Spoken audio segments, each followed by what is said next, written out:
I'm Melanie Williams, 26 years old, and I once thought my sister Ashley and I were inseparable. As her maid of honor, I spent months helping plan her perfect day. Then, 2 nights before the wedding, I woke up feeling strange and discovered the unthinkable. My waist-length hair had been chopped off while I slept. My own parents stood in the doorway, scissors in hand, telling me it was for Ashley's special day. If you've ever experienced family betrayal, drop a comment telling me where you're watching from and hit that subscribe button to join me on this journey. Before everything happened, my waist-length auburn hair was my defining feature. People would stop me on the street to ask if it was real or comment on its shine and thickness. I'd been growing it since middle school, carefully maintaining it with regular trims and deep conditioning treatments. It wasn't just hair to me, it was part of my identity. Our family always seemed picture-perfect from the outside. My mom, Diana, 52, worked as a high school counselor, always ready with advice and a shoulder to cry on, for her students at least. My dad, Robert, 54, ran a successful insurance agency and coached Little League on weekends. And then there was Ashley, my older sister by 3 years, who had always been the more outspoken of us two. Growing up, Ashley and I shared a bedroom with twin beds covered in matching floral comforters. We'd stay up late whispering secrets and giggling until Mom would knock on the wall, telling us to go to sleep.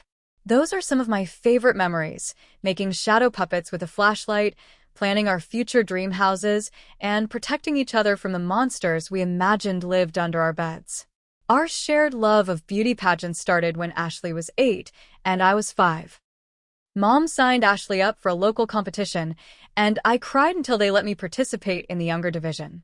We spent weekends traveling to small competitions around the state, collecting tiny trophies and satin ribbons we displayed proudly on our shared bookshelf. Things changed around the time I turned 13. I won the Junior Miss Sunshine State title that Ashley had competed for twice without placing. While she hugged me on stage, something shifted in our relationship. Her congratulations felt hollow, her smile forced. That night, she didn't want to talk about the competition like we usually did. Instead, she turned off her lamp early and faced the wall until morning. From that point on, a subtle competition threaded through our relationship. Ashley began to measure herself against me in ways I didn't understand at the time. If I brought home an A on a test, she would mention how she had gotten an A+ on the same test when she took it. If a boy asked me to a dance, she would casually drop that he had asked her first the year before. Despite being older, Ashley seemed to feel she lived in my shadow. She never said it directly, but I could see it in the way her face would tighten when relatives commented on my grades or appearance. I tried to downplay my achievements around her, even turning down an opportunity to skip a grade because I didn't want to graduate the same year as her. College only widened the gap between us. I received a partial scholarship to study interior design at a well-regarded university, while Ashley changed majors 3 times before settling on communications at the state college. By the time I graduated, I had already secured an internship at Crawford and Mitchell, one of the most prestigious design firms in the city. Within 2 years, I was hired as a full designer with my own clients. Ashley's post-college years were more tumultuous. She cycled through entry-level jobs, never staying anywhere longer than 8 months. Her dating life followed a similar pattern, intense beginnings followed by dramatic breakups that would leave her crying on our parents' couch for weeks. Each time, Mom and Dad would comfort her, assuring her the right job and right man were just around the corner.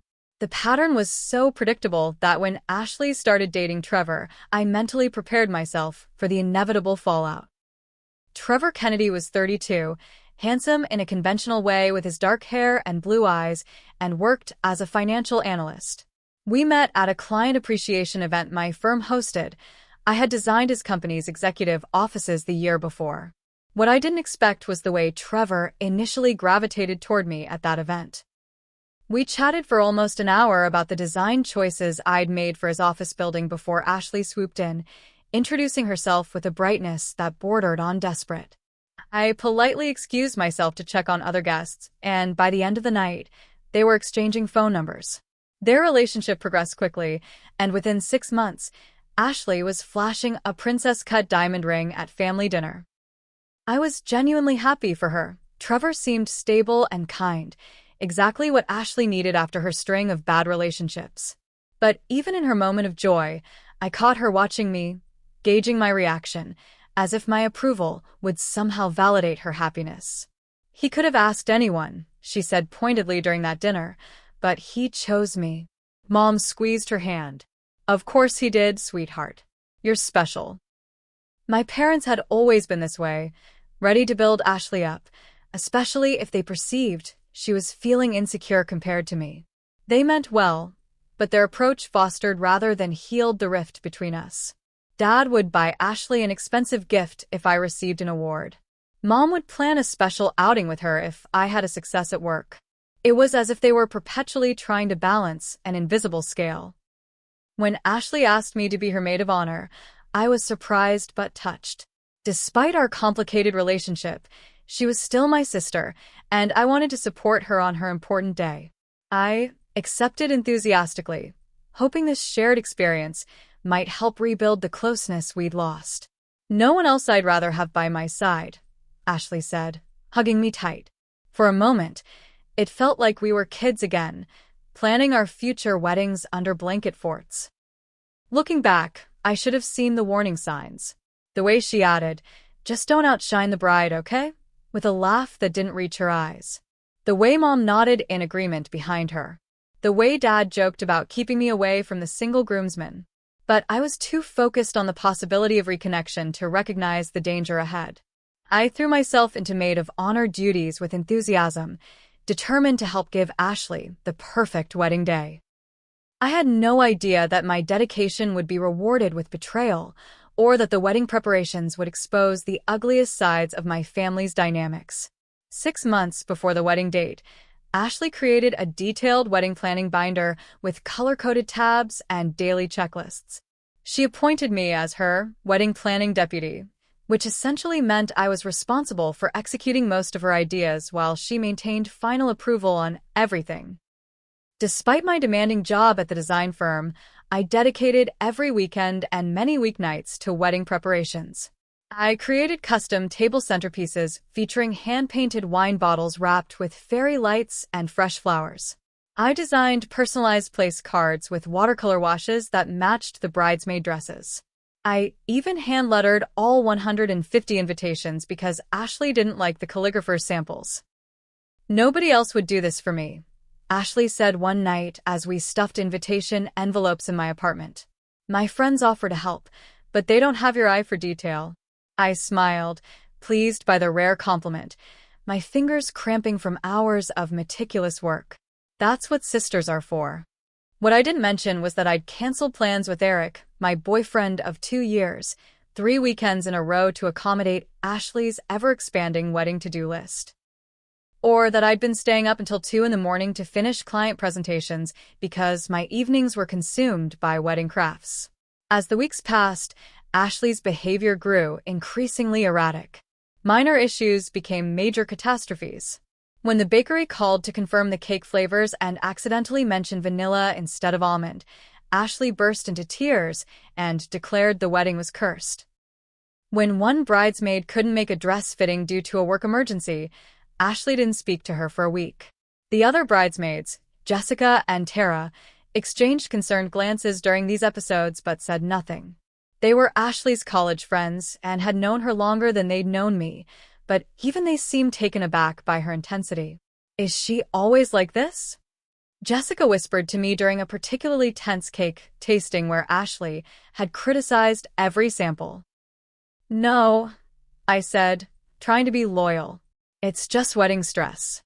The breaking point came during our appointment at Elegant Bride Boutique. Ashley had already selected her gown, a stunning off-shoulder mermaid style with lace appliques, and this appointment was for the bridesmaids. We had agreed on dusty rose dresses, and the boutique had several styles for us to try. I emerged from the dressing room in a simple A-line with a sweetheart neckline that complemented my figure. The boutique owner clasped her hands together. "Gorgeous. The color is beautiful with your complexion and hair." I turned to seek Ashley's approval and found her staring at me, her expression a mix of anger and panic. Before I could speak, she burst into tears. You can't wear that, she sobbed. Everyone will be looking at you instead of me. The boutique fell silent. Jessica and Tara froze mid-conversation. The owner awkwardly excused herself to check inventory. Ash, I'm just trying it on, I said quietly. We can pick something else. You always do this, she continued as if I hadn't spoken. You always have to be the center of attention. Mom, who had been quietly observing from a plush chair in the corner, immediately came to Ashley's side. Sweetheart, calm down. Melanie will find something less flattering. The word choice wasn't lost on me, but I bit my tongue. For peace, I agreed to a different dress, a boxy, high-necked style that did nothing for my figure and made me look washed out. Ashley immediately brightened, declaring it perfect. Later that evening, Mom pulled me aside while Ashley was in the bathroom. Melanie, I need to ask you a favor for the wedding. Another one? I tried to joke, but her expression remained serious. Your sister is very sensitive right now. This is her special day, her one time to shine. Mom lowered her voice. Would you consider toning down your appearance for the wedding? Maybe wear your hair up, minimal makeup. I stared at her, stunned. You want me to make myself less attractive for her wedding? Don't put it like that, Mom said, looking uncomfortable. It's just you know how you naturally draw attention. Ashley needs this day to be about her. To keep the peace, I agreed to wear minimal makeup on the wedding day. It seemed a small concession if it would make Ashley happy and reduce family tension. I didn't mention the conversation to Eric, knowing he would be outraged on my behalf. The bachelorette party should have been fun, a weekend at a vineyard resort with the bridal party. We had massages scheduled, wine tastings arranged, and a private dinner reservation. But even there, Ashley's insecurities surfaced. Your hair is so pretty, she said, running her fingers through my long locks as we prepared for dinner. I've always been jealous of it, you know. Trevor mentions it all the time. He does? I asked, surprised.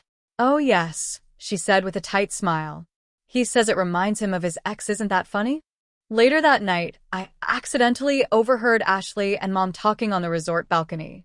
I had stepped outside for fresh air, but their voices carried from around the corner. I just don't understand why she couldn't cut it, Ashley was saying. Just for my wedding. She's always been selfish about her appearance, Mom replied. You remember how she had to be the prettiest one at your high school graduation party. I froze, confused and hurt. I had no memory of trying to outshine Ashley at her graduation.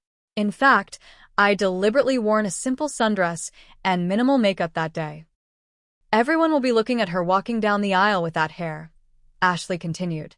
She'll steal my spotlight just by existing. I slipped back inside before they could discover me eavesdropping, my mind reeling. Was this really how they saw me? As deliberately trying to outshine Ashley?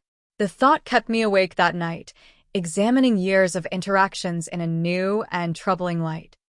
When I mentioned some of Ashley's behavior to Eric during a rare evening together, his reaction was immediate and firm. Mel, this isn't normal. Your family is taking advantage of your kindness. They're manipulating you into feeling bad about yourself to make Ashley feel better. That's not fair, I said, defensive despite my own doubts. They're just trying to make her wedding special. At your expense, Eric pointed out. And you're letting them do it. They're my family, I said, as if that explained everything. Eric took my hand. That doesn't give them the right to treat you this way. Being family should mean they build you up, not tear you down. I dismissed his concerns, attributing them to his outsider perspective. After all, he hadn't grown up with siblings.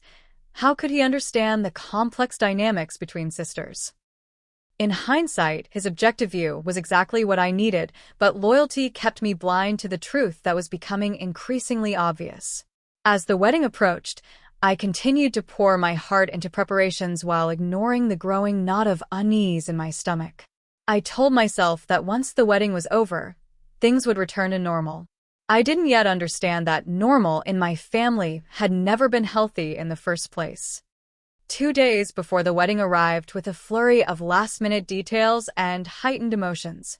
The rehearsal dinner was scheduled at Bellini's, an upscale Italian restaurant with a private room overlooking the river. I'd spent the morning picking up Ashley's wedding dress from Final Alterations, collecting welcome bags for out-of-town guests, and confirming details with vendors. By the time I arrived at the restaurant, elegantly dressed in a forest green cocktail dress, I was exhausted but determined to keep everything running smoothly. Ashley looked stunning in a white lace mini dress, her blonde hair styled in loose waves. She greeted guests with Trevor by her side, both of them looking appropriately blissful. The dinner proceeded without issue until the best man, Ryan, stood to give his toast. After sharing a few heartfelt words about Trevor's character, he pivoted to their friendship. "I've known Trevor since college, and I've seen him date a lot of women," Ryan said, raising his glass. "But none of them stick in my memory like Ashley. Maybe because she called my apartment 15 times the night after their first date." Awkward laughter rippled through the room. Ashley's smile became brittle. "And Trevor," Ryan continued, oblivious to the tension, "remember when you first saw her at that work event and said, 'She's pretty, but did you see her sister?'" The room went silent. All eyes darted between Ashley, Trevor, and me. Trevor's face flushed crimson as he tugged at Ryan's sleeve, trying to get him to sit down. Before anyone could react further, I stood up, glass in hand. I think what Ryan meant to highlight is how Trevor quickly recognized the amazing woman Ashley is, inside and out. Their connection was instant and special. To Ashley and Trevor, guests raised their glasses in relief, and conversation gradually resumed. I caught Trevor mouthing "thank you" from across the table, while Ashley stared at her plate, lips pressed into a thin line. As dinner wound down, Ashley approached me by the dessert table, her voice low and venomous. "You just couldn't help yourself, could you? Had to play the hero and make everyone love you more than me." "Again." "Ashley, I was trying to save an awkward moment," I whispered back. Ryan was making things worse. "Oh, please," she hissed. "You loved hearing that Trevor noticed you first. You probably wish he had chosen you instead of me." I stepped back, stunned by the accusation. "That's ridiculous. I'm with Eric.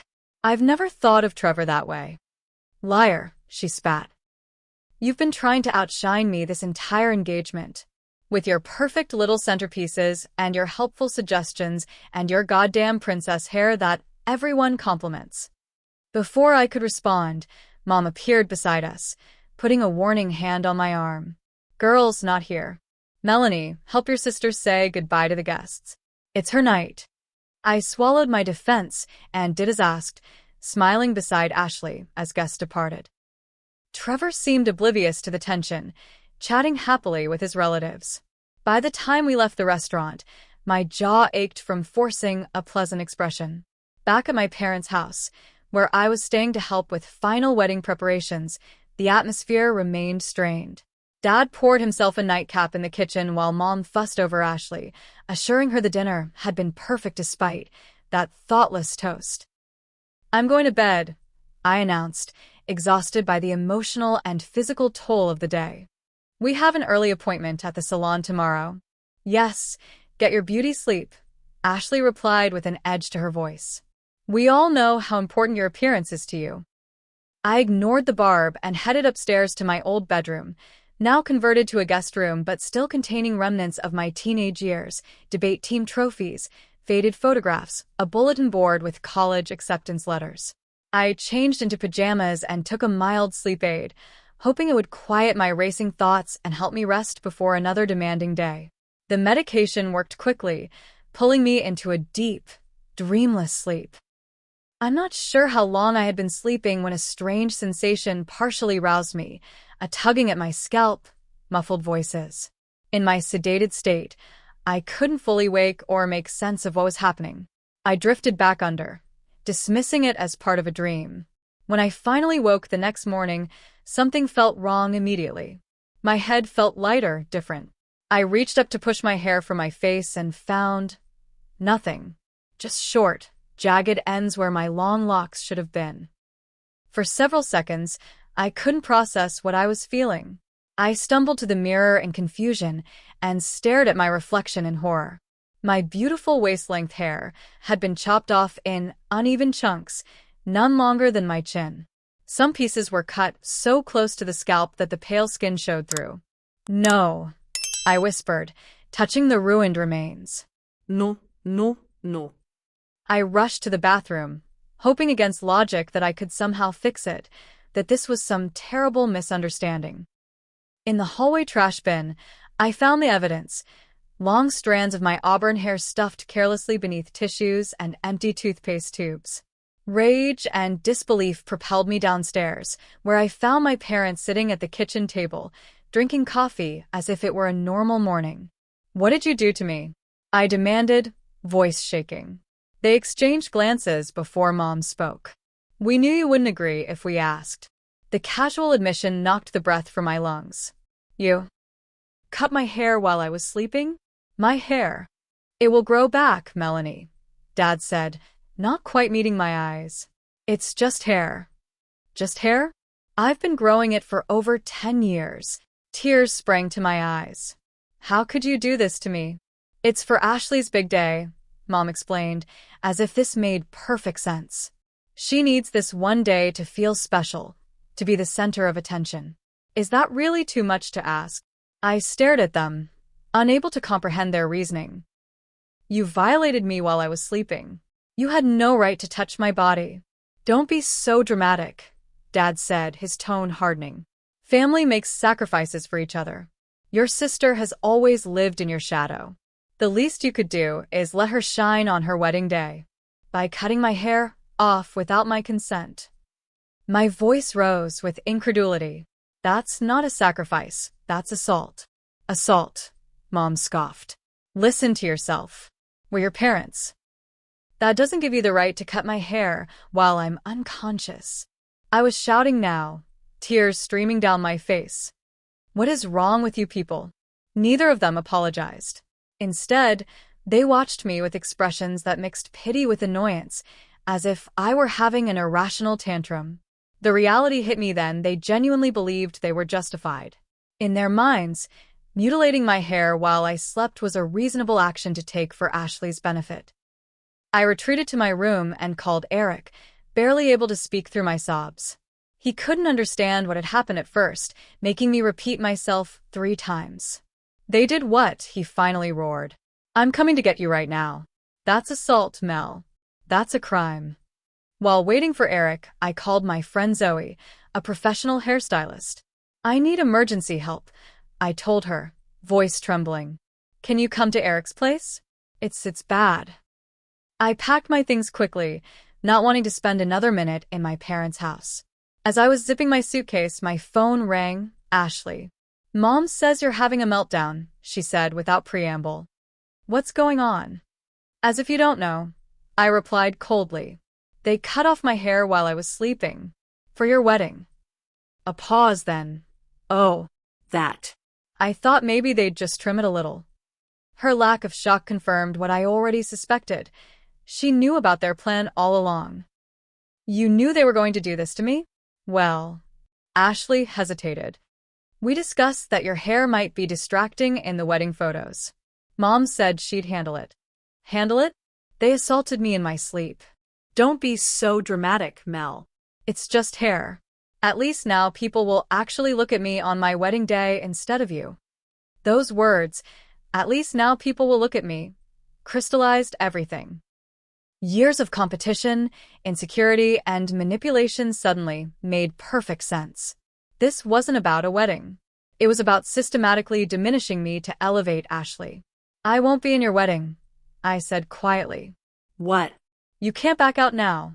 You're my maid of honor. You should have thought of that before you condoned cutting my hair off while I slept." "You'll ruin everything," Ashley shrieked. "What am I supposed to tell people? How will it look if my own sister isn't there?" "That's not my problem anymore." Eric arrived shortly after, his face darkening with anger when he saw my butchered hair. He wrapped me in a tight hug as I broke down again, the full weight of the betrayal crashing over me. "We're leaving," he said firmly. "Right now." My parents attempted to block our exit, Dad stepping in front of the door with his arms crossed. "You're being childish, Melanie," he said. "The wedding is tomorrow. you have responsibilities. Move, Eric said, his voice dangerously quiet. Or I will call the police and report what you did to her. They let us leave, though not without Mom calling after me that I was breaking Ashley's heart and ruining the most important day of her life. As Eric drove us to his apartment, my phone buzzed constantly with texts and calls from my family. I turned it off, unable to bear any more of their twisted logic. The violation I felt went beyond the physical act of cutting my hair. It was the realization that my family, the people who should love and protect me, had conspired to harm me for something as superficial as wedding photos. They had decided my bodily autonomy was less important than Ashley's insecurities, and they expected me to accept this treatment without complaint. For the first time, I saw clearly what Eric had been trying to tell me. This wasn't love. This was toxic, manipulative, and wrong. And I was done sacrificing myself on the altar of Ashley's ego. Eric's apartment became my sanctuary that day. He made tea while I sat numbly on his couch, still trying to process what had happened. When I caught glimpses of my reflection in his television screen or kitchen appliances, I barely recognized myself. It wasn't just the physical change. Something in my eyes had shifted too. They've gone too far this time, Mel, Eric said, sitting beside me. What they did is legally assault. We could press charges if you wanted to. The idea seemed both extreme and entirely justified. I don't know if I could handle a legal battle right now, I admitted. But I know I can't go back there. I can't pretend this is okay. You don't have to, he assured me, taking my hand. You can stay here as long as you need. Zoe arrived an hour later with her professional kit. Her eyes widened when she saw my chopped hair, professionalism momentarily giving way to shock. Holy shit, Mel. When you said emergency, I thought maybe you tried to trim your own bangs. She circled me, assessing the damage with growing anger. Who did this? It looks like they used garden shears. My parents, I said, the words still feeling surreal. While I was sleeping. So, I wouldn't outshine my sister at her wedding. Zoe's mouth fell open. That's the most messed up thing I've ever heard. That's assault. That's what I said. Eric called from the kitchen where he was making more tea. Can you fix it? I asked quietly. Zoe placed her hands gently on my shoulders. I can make it look intentional instead of like you lost a fight with a lawnmower. But Mel, there's no quick fix for this length. We're talking a pixie cut at best. I nodded, fresh tears threatening. Just make it stop looking like this. While Zoe worked, carefully evening out the jagged ends and shaping what remained into something deliberate, my phone continued to vibrate on the coffee table. I turned the sound off but could see it lighting up with calls from Mom, Dad, and Ashley. Finally, I answered one of Ashley's calls, putting it on speaker so Eric and Zoe could hear. Where are you? She demanded immediately. Mom says you took all your stuff and left. I'm at Eric's. I'm not coming back. But the wedding is tomorrow. The hair and makeup people are coming at 9. We have the final venue walkthrough at 11. I won't be there, Ashley. I can't be your maid of honor anymore. A pause.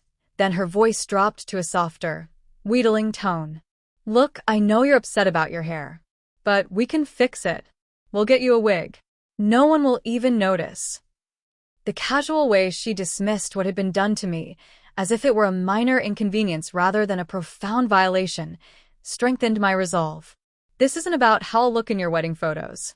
This is about the fact that my family conspired to assault me in my sleep. God, you're so dramatic. It's just hair. It's my body, I countered. And you all decided you had the right to alter it without my consent while I was unconscious. Fine, Ashley snapped, dropping the pretense of sympathy. Be selfish. You've always been selfish.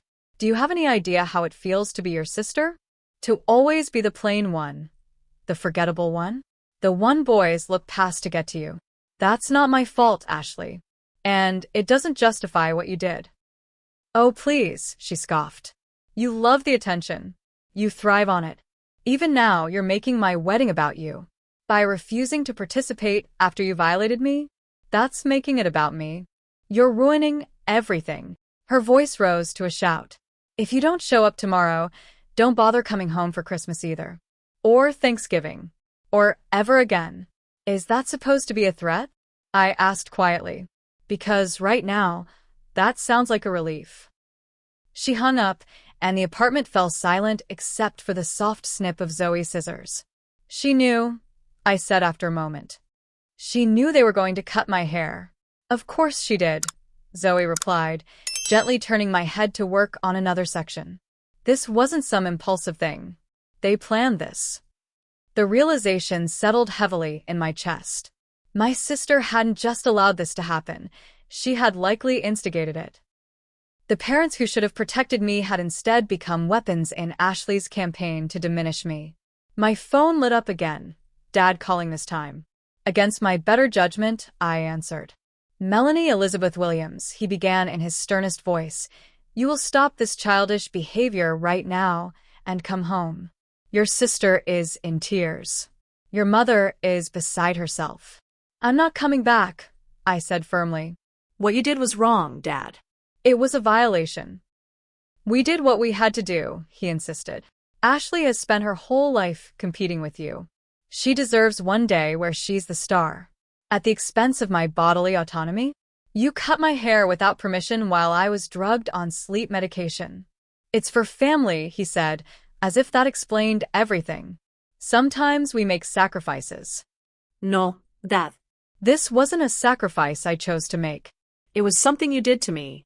There's a difference. If you don't show up tomorrow, you'll break your sister's heart and embarrass this family in front of everyone we know. Is that really what you want?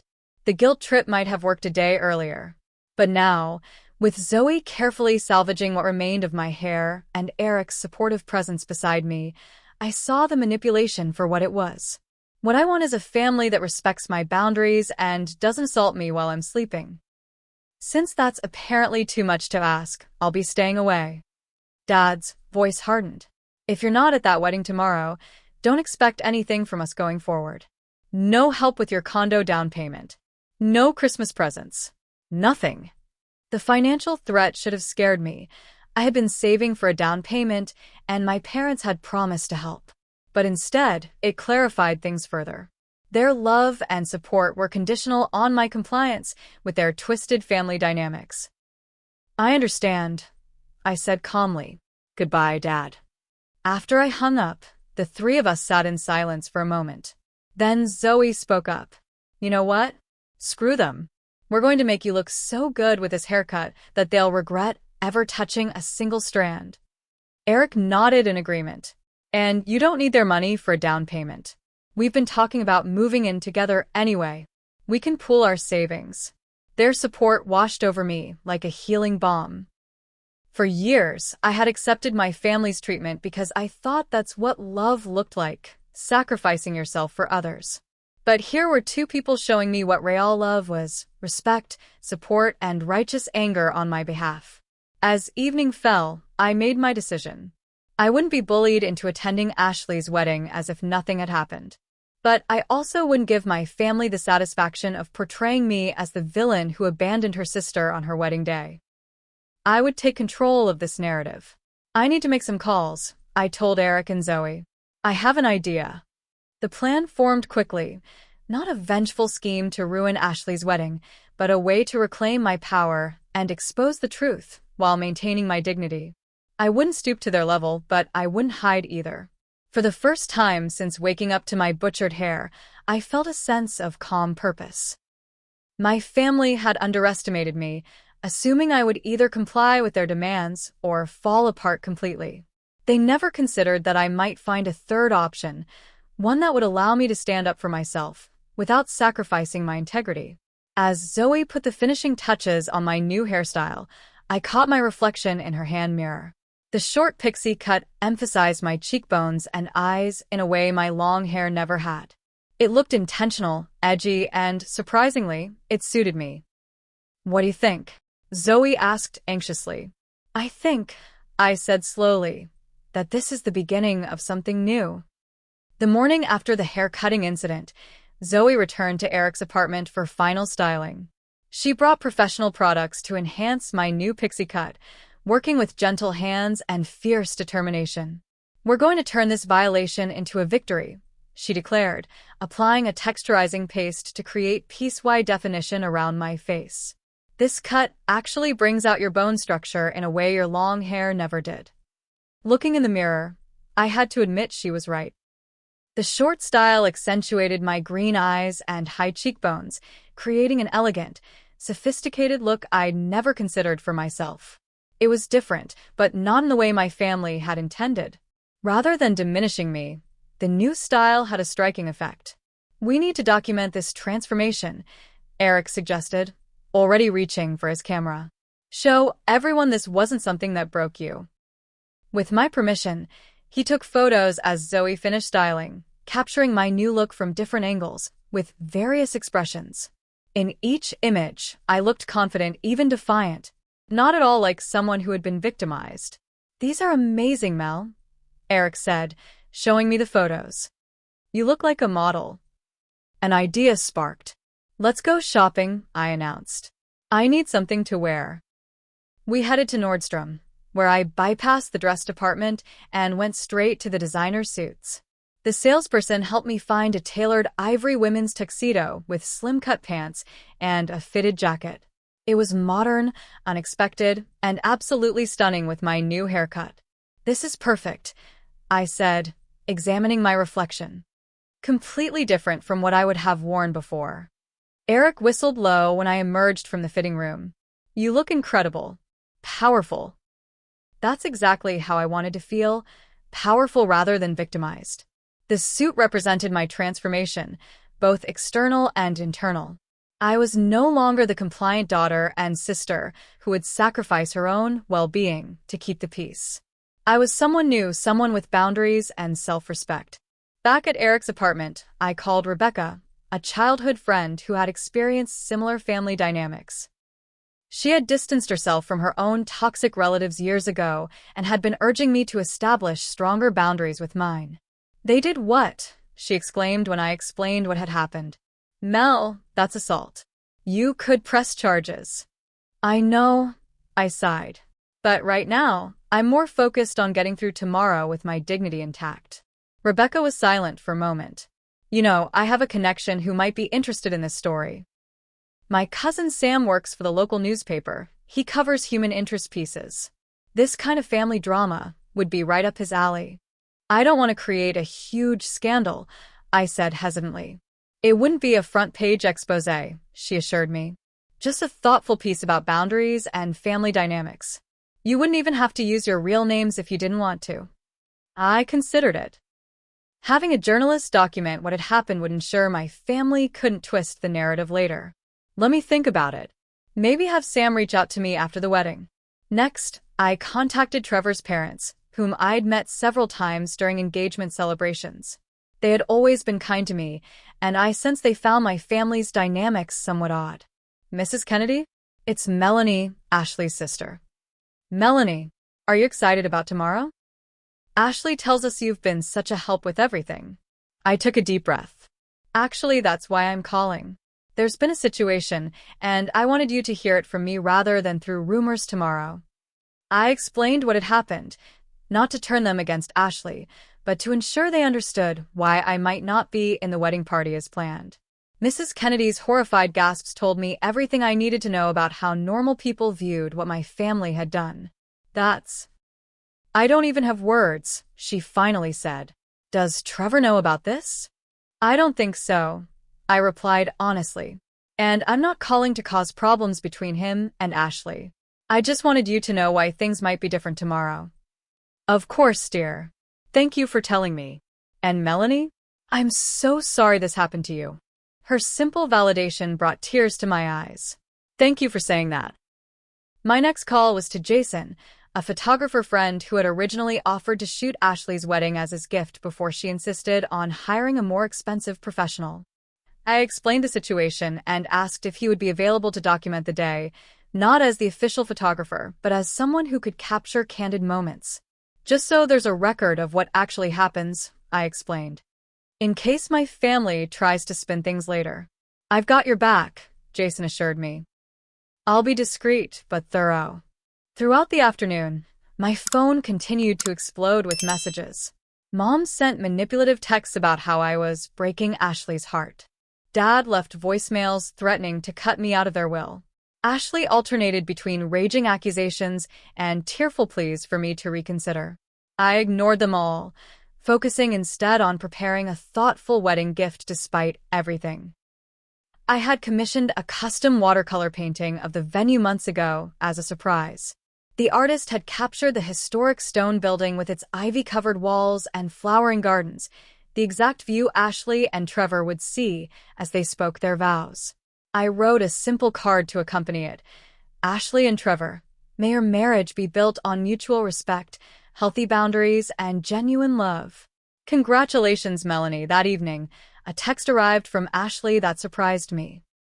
Mom got you a wig. Come to the rehearsal brunch tomorrow at 10. We'll pretend nothing happened. This was my opening. I'll be there, I replied simply. Eric looked concerned when I showed him the message. Are you sure about this? After everything they did? I'm sure, I said firmly. But I'm not going to wear a wig or pretend nothing happened. I'm going on my terms.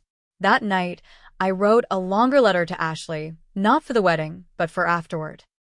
It detailed how our actions and our parents had affected me, established clear boundaries for any future relationship, and explained the consequences of their choices. It wasn't angry or accusatory, just clear and firm. I love you as my sister, I concluded, but I can no longer allow you to treat me as less than. Your insecurities do not justify cruelty. I hope someday you'll understand that true confidence comes from within, not from diminishing others. I sealed the letter in an envelope, planning to leave it with the wedding gift. Then I turned to social media, not to create drama, but to reclaim my narrative. I posted several of the stunning photos Eric had taken of my new haircut with a simple caption, "New look, new chapter." Sometimes unexpected changes turn out to be exactly what we needed. Hashtag short hair don't care, hashtag new beginnings. Within minutes, comments flooded in from friends and colleagues. OMG, you look amazing. This cut was made for your face. Total power move. Love it. I didn't mention how or why the change had happened. I didn't need to. The overwhelmingly positive response was the first step in transforming what my family had intended as humiliation into something empowering. Before bed, Eric held me close. I'm proud of you, he murmured against my hair. What you're doing takes incredible strength. I just want to handle this with grace, I said. To stand up for myself without stooping to their level. That's exactly what makes it so powerful, he replied. You're breaking the cycle. You're showing them there's another way to be. As I drifted off to sleep that night, in a bed where no one would violate me, I felt a surprising sense of calm. Tomorrow would be difficult, but it would also be the first day of a new chapter in my life. One where I define my worth, not anyone else. My family had attempted to dim my light to make Ashley shine brighter. Instead, they had inadvertently helped me find a brilliance within myself that couldn't be extinguished by something as superficial as a haircut.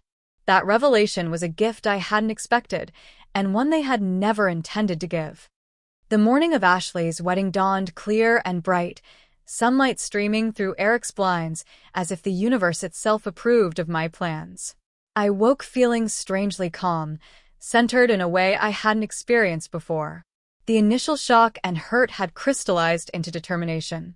I took my time getting ready, applying makeup that emphasized my eyes and cheekbones, accentuating rather than hiding my new look. The ivory suit hung ready on the closet door, a visual reminder of my transformation. When I finally stood fully dressed before the mirror, even I was taken aback by the reflection. The woman staring back at me looked confident, sophisticated, and undeniably striking. The pixie cut that my family had intended as punishment had instead become a declaration of independence. The suit, with its clean lines and modern silhouette, communicated strength rather than submission. You look incredible, Eric said from the doorway, already dressed in his charcoal suit and pale blue tie. Absolutely stunning. I feel different, I admitted. Like this is who I was meant to be all along. We arrived at the venue, a historic stone mansion with sprawling gardens, 40 minutes before the scheduled brunch. I had deliberately come early to help as I had promised weeks ago, demonstrating that despite everything, I was still a person of integrity. The wedding coordinator spotted me immediately, rushing over with a clipboard and a harried expression. "Melanie, thank God you're here." The florist delivered the wrong shade of roses for the head table, and Ashley is having a meltdown in the bridal suite. "I'll handle the flowers," I said calmly. "Which ones did they bring?" "Blush instead of dusty rose," she replied, already looking relieved. "The blush will actually complement the linens better," I assured her. "Let me rearrange them slightly and add some greenery from the garden arrangements. No one will know it wasn't the original plan." As I worked quickly with the centerpieces, adding sprigs of eucalyptus and rearranging the blooms to create a more organic, abundant look, staff members and early arriving family members did double takes as they passed. "Melanie, is that you?" Trevor's Aunt Martha approached, eyes wide. "Your hair. It's absolutely adorable on you." "Thank you," I replied with a genuine smile. It was time for a change. I had just finished the flower arrangements when Ashley entered the garden with our parents and Trevor's family. The conversation died immediately as they spotted me. Ashley froze mid-sentence, her face cycling through shock, confusion, and anger. Mom's hand flew to her mouth, while Dad's expression darkened ominously. Trevor, walking beside them, simply looked puzzled by the sudden tension. "What are you doing?" Ashley hissed as she reached me. "Where's the wig?" "I decided not to wear one," I replied evenly. "This is what I look like now." "You're trying to ruin my wedding," she accused, voice rising. "You cut your hair even shorter just to make a scene?" Trevor's mother stepped forward, her expression concerned. "Ashley, dear, is everything all right?" "No, it's not all right. My sister is trying to sabotage my wedding by showing up looking like this." Mrs. Kennedy's brow furrowed. "I think Melanie looks lovely. Very elegant." "You don't understand," Mom interjected, pulling Ashley protectively against her side. "Melanie knows Ashley wanted to be the center of attention today. This is just another way of stealing her spotlight." Trevor looked increasingly confused. "Why would Melanie's haircut steal anyone's spotlight? It's just hair." "Exactly what I said," I replied calmly. "It's just hair." Dad stepped forward, attempting to steer me away from the group. "Melanie, we need to talk privately." "No, we don't," I stated firmly. "There's nothing to discuss. I'm here to celebrate Ashley and Trevor's wedding, looking exactly as I am." "We got you a wig," Mom insisted, her voice tight with controlled anger. "Either wear it or leave." Trevor's father, who had been listening silently, spoke up. "Forgive me for intruding, but am I understanding correctly that you're asking Melanie to wear a wig because you don't like her haircut?" The simplicity of his question highlighted the absurdity of their demand. Ashley must have realized this too, because she quickly changed tactics. "It's not about the haircut," she said, forcing a smile. "It's just that we had a specific look planned for the wedding party. For the photos." "The photos will be beautiful," I assured her. "A maid of honor with short hair won't ruin anything." "You're not the maid of honor anymore," Ashley snapped. "Jessica is." Jessica, who had just arrived and was standing nearby, looked startled. "What? Since when?" "Since now," Ashley replied tersely. "Melanie, you can sit with the regular guests. Far back." Trevor was watching this exchange with growing concern. "Ashley, what's going on? Why are you replacing your sister as maid of honor because of a haircut?" Mrs. Kennedy touched her son's arm. "Trevor, there's something you should know. Melanie called me yesterday." She lowered her voice, but in the tense silence, her words carried. Ashley's parents cut Melanie's hair while she was sleeping. Without permission. Trevor's expression shifted from confusion to disbelief. "What? Is that true?" All eyes turned to my parents, who had the grace to look momentarily uncomfortable before Dad attempted to regain control. "It was a family matter," he said dismissively. "Melanie is being dramatic." "They drugged me with sleep medication and cut off my hair while I was unconscious," I stated clearly. Because they thought I would outshine Ashley at the wedding with my long hair. Trevor stared at Ashley. Did you know about this? Her hesitation was answer enough. Oh my God, he murmured, taking a step back. You did, didn't you? The wedding coordinator, sensing disaster, intervened. Perhaps we should all take a moment to breathe. The ceremony isn't for 3 hours, and guests are arriving for brunch. This reminder of public appearances immediately affected my parents, who plastered on fake smiles while whispering furiously to Ashley. Trevor pulled away from the group, walking toward the garden with his father following close behind. Jessica and Tara approached me, their expressions sympathetic. Is it really true? Jessica asked quietly.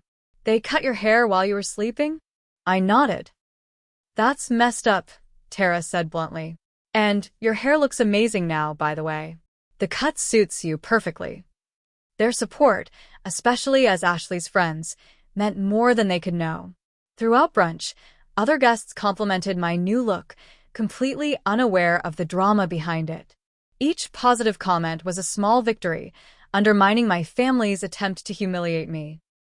I maintained a dignified presence throughout the pre-wedding activities, helping where needed and graciously accepting my demotion from maid of honor, without complaint. My calm confidence seemed to unnerve Ashley and my parents more than any angry outburst would have. Jason, my photographer friend, circulated discreetly, capturing candid moments, including Ashley's visible annoyance every time someone complimented my appearance, and Trevor's increasingly thoughtful expression as he observed his future in-laws. The ceremony proceeded as planned, though with a palpable tension underlying the traditional vows and rituals. I sat in the audience beside Eric, who squeezed my hand supportively throughout. From this vantage point, I could see what I might have missed as part of the wedding party. The way Trevor hesitated slightly before saying, I do, the concerned glances his parents exchanged, the forced quality of Ashley's smile in what should have been her happiest moment. At the reception, I approached the head table with the beautifully wrapped painting and my sealed letter.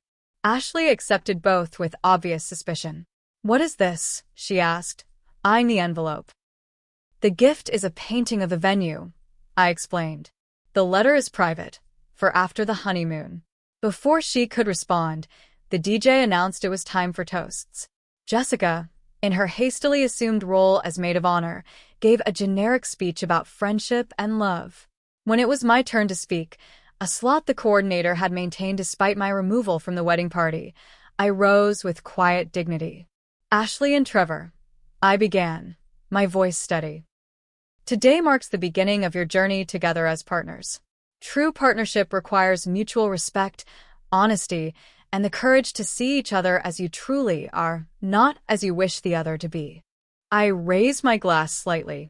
May your marriage be built on a foundation of truth and respect. May you lift each other up rather than tear each other down. And may you always remember that love is not about possession or control, but about supporting each other's growth and happiness. The simple toast, devoid of any direct reference to recent events yet laden with meaning, left a thoughtful silence in its wake. Trevor met my eyes across the room, his expression unreadable but intense. Throughout the evening, I engaged in strategic conversations with key guests who asked directly about my dramatic change in appearance or my absence from the wedding party. I never volunteered information, but when asked directly, I told the simple truth without embellishment. Yes, my parents cut my hair while I was sleeping 2 nights ago. They felt it would make Ashley more comfortable on her wedding day. The shocked reactions, the widened eyes, the gasps of disbelief were validation enough. I didn't need to editorialize or exaggerate. The facts spoke for themselves. As the reception continued, Trevor spent noticeably little time with his new bride, instead engaged in serious conversation with his parents in a corner of the venue. Ashley, monitoring this from across the room, grew increasingly agitated, her perfect day clearly not proceeding as planned. When it was time for the bouquet toss, I positioned myself near the exit, planning a graceful early departure. Ashley, spotting me, suddenly altered her trajectory and hurled the bouquet directly at my face with unnecessary force. I caught it reflexively, prompting cheers from unaware guests and a look of pure fury from my sister. Taking this as my cue to leave, I handed the bouquet to a delighted teenage cousin and found Eric by the bar. "I think we've accomplished what we came to do," I said quietly. "Let's go." As we made our discreet exit, I caught Trevor watching us leave, his expression troubled. Ashley, surrounded by bridesmaids but looking strangely isolated, didn't notice our departure until we were already gone. In the car, Eric turned to me. "You were incredible in there. Absolutely dignified." I leaned back against the headrest, suddenly exhausted but satisfied. I didn't want revenge that would hurt innocent people or create a spectacle. I just wanted the truth to be seen. "Mission accomplished," Eric said, starting the engine. The truth was definitely seen today. As we drove away from the venue, I felt lighter than I had in years. I had faced my family's toxic dynamics head-on and refused to participate in their manipulation any longer. Whatever happened next, I knew I had reclaimed my power and my self-respect. And that was revenge enough.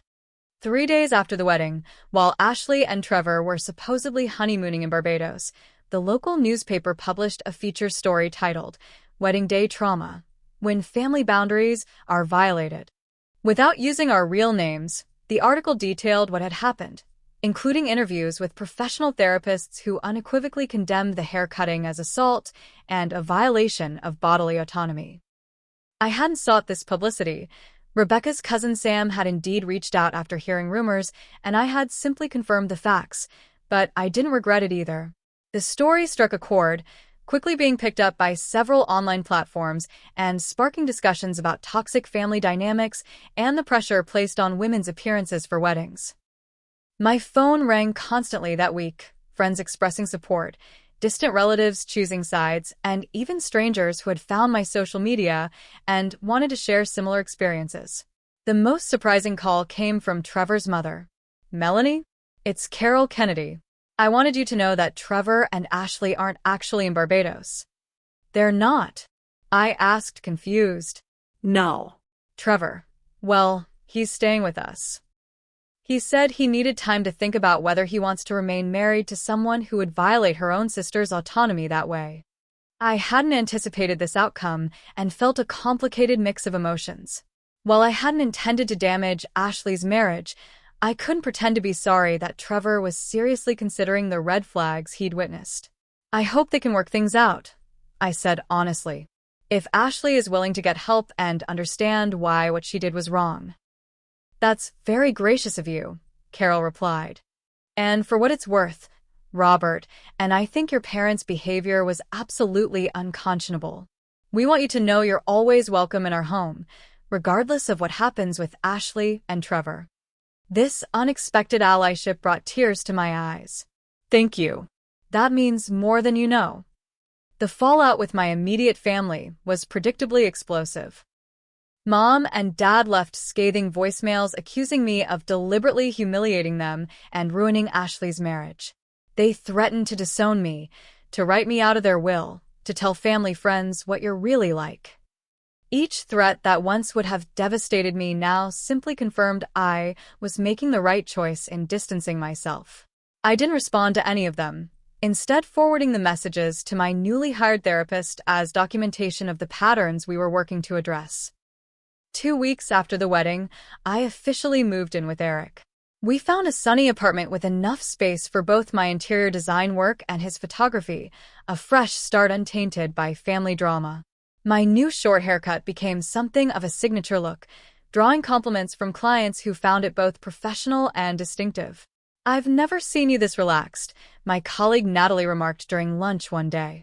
"Even with everything that happened, you seem lighter somehow." I realized.